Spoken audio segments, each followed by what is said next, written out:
મેંદડાના Amargadh road ઉપર આવેલા વાડીમાં થોડા દિવસ પહેલા દીપડાએ બાળકને ફાડી ખાધો હતો, જેના પરિવારને 5 લાખ રૂપિયાનો ચેક આપી સહાય આપવામાં આવી હતી। આ બનાવ મેંદડા પંથકના સામાકાંઠે અમરગઢ રોડ ઉપર આવેલા ખેતરે મજૂરી કામ કરતા મધ્યપ્રદેશના પરિવારના 3.5 વર્ષનો પુત્ર રોહિત પ્રકાશભાઈ ચામરિયાને દીપડો ઉઠાવી ફાડી ખાધો હતો। ત્યારબાદ સરકારી હોસ્પિટલમાં પીએમ અર્થે કરી મૃતદેહને પરિવારને સોંપવામાં આવ્યો હતો। ત્યારબાદ મેંદડા વન વિભાગના આરએફઓ જેનવાડા, જિલ્લા પંચાયતના પ્રમુખ હરેશભાઈ ઠુમ્મર, તાલુકા ભાજપ પ્રમુખ વિજયભાઈ પાનસુરિયા, મેંદડા તાલુકા પ્રમુખ દીપકભાઈ મકવાણા, ગ્રામ પંચાયતના સરપંચ જેડી ખાવડુ તેમજ વાડીના માલિક તેમજ ફોરેસ્ટ સ્ટાફ સહિતના આગેવાનોની ઉપસ્થિતિમાં રોહિતભાઈના પિતા પ્રકાશભાઈ ઝામરિયાને સહાય પેટે 5 લાખ રૂપિયાનો ચેક અર્પણ કરવામાં આવ્યો હતો। આ ઘટના સંદર્ભે આરએફઓએ જણાવ્યું હતું કે ઘટના બાદ પાંજરા ગોઠવી માનવભક્ષી દીપડાને પકડવા માટે અલગ અલગ 5 જેટલા પાંજરાઓ મૂકી સતત ટ્રેક કરવામાં આવી રહ્યા છે। આ દીપડો પાંજરાની નજીક આવી રહ્યો છે, પરંતુ માનવભક્ષી દીપડો પાંજરાની અંદર આવી રહ્યો નથી, જે અંગે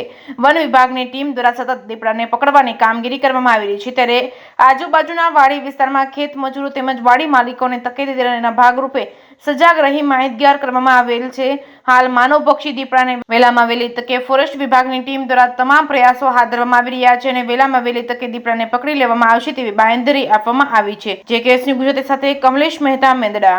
નમસ્કાર, જેનવાડા રેન્જ ફોરેસ્ટ ઓફિસર ડેડકડી રેન્જ। 3 દિવસ પહેલાંની જે દીપડા દ્વારા બાળકને ઈજા કરી અને મૃત્યુ પામેલ એ સંદર્ભે છેલ્લા 3 દિવસથી અમે આ બાળક આ જે દીપડો જે છે એ દીપડાને પકડવા માટે છેલ્લા 5 પાંજરા મૂકી અને એને ટ્રેપ કરવાના પ્રયત્ન કરી રહ્યા છીએ।